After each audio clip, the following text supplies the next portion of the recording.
para yan siyang garage door. Tatanggalin namin ito na part. Yan oh, sobrang nalanta na yung ibang mga sahig. Ang dami talaga, no? So, alam nyo ba, ito is dito na to sa part ng aming garden. Meron itong mga maliit na mga bahay-bahay dyan.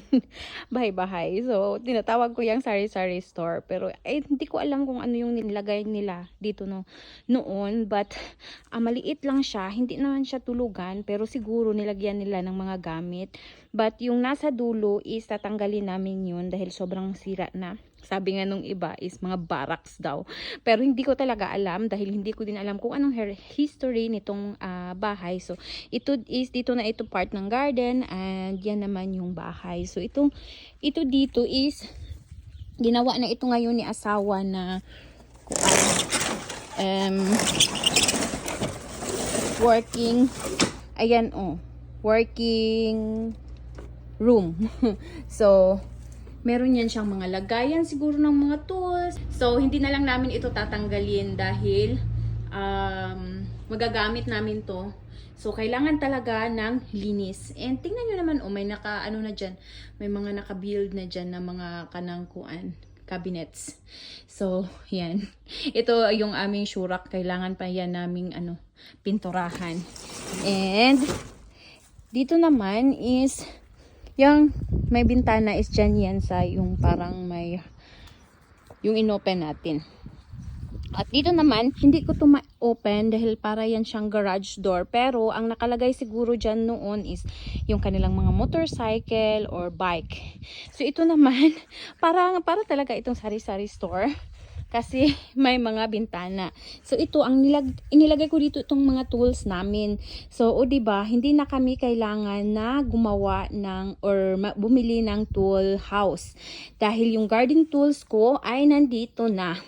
Tsaka yan, yan yung aming lawn mower. Diyan namin nilagay. And ito namang mga gamit ko sa garden, ayan yung mga grass cutter, mga hedge cutter. Itong bicycle ni Ethan dito itinago namin dahil gustong-gusto niyang laruan tapos hindi pa siya mahaba, malaki pa itong tricycle, Laufrad, tawag dito, so malaki pa sa kanya. So, ayan, punta na naman tayo pero sobrang luma na talaga nitong mga bahay-bahay, maliit na mga bahay-bahay dyan. So, luma na kasi 100-year-old house. Hindi ko alam kung the same or sabay lang din ba ginawa itong mga maliit na bahay-bahay sa totoong bahay talaga. Pero, medyo luma na din itong maliit na bahay-bahay dito. So, dito tayo, pakita ko sa inyo yung iba pang mga maliliit na bahay. So ito naman, hindi ko mawari talaga kung ano talaga yung ginawa nila dito. But anyways, wala na akong pakialam doon. Tatanggalin namin ito na part. Tsaka tsaka yung last na, yung nasa dulo na. Kasi sobrang madumi na. And sobrang, ouch! Sobrang old. Sobrang luma. Ayan.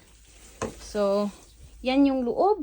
Hindi ko alam kung ano yan, but super dirty. And tingnan nyo naman. So, minsan lang namin ito hino-open. And soon talagang gigibain namin ito. So, yun lang iwan namin yung mapapakinabangan pa. And ayan, sobrang dumi talaga. Hindi ko alam talaga kung ano yung nilagay nila dito. But anyways, sarado natin yan. And then, ito naman, yung iba pang part. Ayan, sobrang nalanta na yung ibang mga sahig. Pero yung dingding niya is, pwede pa yan siguro magamit. Pero, matagal na din siguro yung dingding is, ito na lang yung bago. Tapos ito yung wall niya talaga na unang wall is sobrang matagal na din. O sobrang luma na din.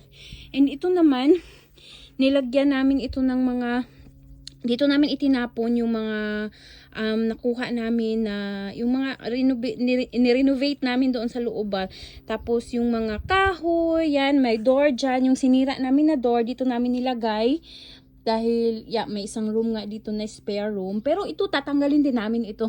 Dahil tingnan nyo naman, super na yan siya. Super luma na. Ayan, oh, hindi ako pumapasok dyan. Si asawa lang yung nagtatapo ng mga bagay-bagay dito sa loob. Ayan, yung mga lumang lights na inuno namin, tinanggal namin. Ayan yung pultahan, door dito, pintuan dito. Tinanggal din ni asawa para diretso-diretso na yung pagpasok sa loob. Ayan. So, ayan, maganda ang panahon ngayon dito. And yan, ngayon ko pa lang yan siya pinakita sa inyo dahil hindi ko din alam kung ano yung mga laman yan. But, lately lang namin kasi yan inopen. And yung iba nga is, sabi ko, mapapakinabangan pa. So, yung iba is, i-maintain na lang namin, linisan, pinturahan siguro. Pasensya na, super mainit kasi. Punta tayo dito sa likod kasi may plums dito. Kakain tayo ng plums. Yan, oh. Yan, hinog na ito. Ay, super hinog na. Alam niyo, araw-araw akong kumukuha dito. Simple siya. Harap. Sarap talaga ng plums. Ito, ang pangalan nito dito na plums is Schwetzgen. Marami kasing mga klaseng plums, pero ito yung purple na masarap din. Ayan. Hindi yun nakakita. Ayan, oh. Kuha tayo ng medyo mabilis lang siya mahinog. Kahapon kasi is, ano pa ito kahapon? Hindi pa masyadong hinog. Ayan. Ito super soft. Mas masarap sa akong super soft. Next time, magdala ako ng asin dito.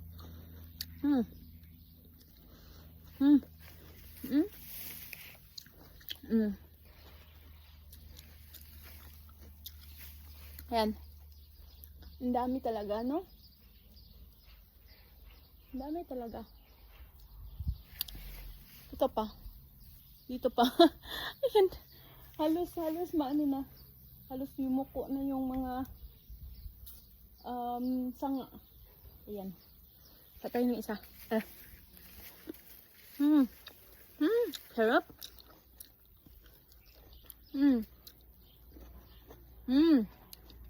Grabe.